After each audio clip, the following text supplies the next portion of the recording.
A few years after making the computer-controlled analyzer with the 2114A, a new opportunity arose. A small hospital clinical chemistry lab was established on the university hospital. This lab was specializing to handle tests for very small, often too early born babies. This lab was called the ML lab or the micro lab. It had about 20 lab technicians and it's planned to produce around 200,000 patient results per year. So then the computer automation came in focus.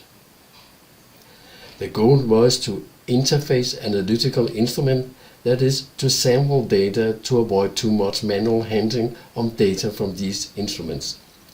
There was no possibility to make an easy instrument interface to the hospital central computer, a rather old CD3 3300 mainframe. To the right you see the marvelous advanced HP1000 system, the hospital board. This system was so extensively advanced that it was possible not only to interface instruments but to build a complete real-time laboratory system, illustrated by this picture from '79.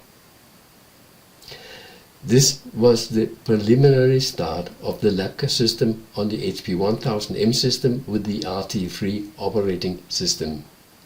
But let us look a little on the feature we got with this HP1000M and the RTE III in the 70s. To the right you have the HP1000M with a disk and a multiplexer and a line printer. I have listed some of the system's features. Multi-programming, lots of programming running in real time. Lots of memory, 160 kilobyte, a lot compared to the amount of memory at that time. The mapper, a technique which made it possible to use memory beyond the previous 15-bit data address area of 32,000 words. I will talk about the mapper later. Fast swapping.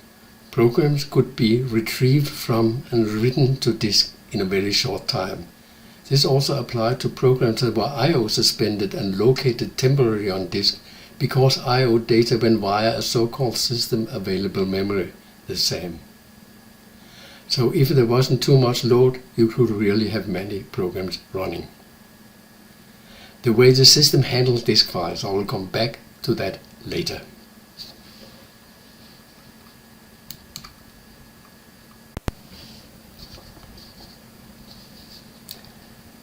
Here are some more features. Many ways to schedule programs, that is, programs with different priority with a wait or no wait. Program-to-program communication, that is, data transferred directly between programs, for example in connection with scheduling. Especially important, a program could go dormant, that it is in a pause status with saved resources. For example, during the first scheduling, a program could open and load control data from files, initiate itself, and then suspend itself, that is, go dormant. In the following schedules, the program received data, only performed some functions in the program, then returned data back to the scheduling program. In this way, system could be built in independent functional modules, a kind of an object that could be used by many programs. Internal code. One could use Fortran routines to format data in internal buffer before printing. On the hardware side, there were VDU terminals that could run in both character and block mode so that input could be formed flexible and with an ultra short response time when keying in data.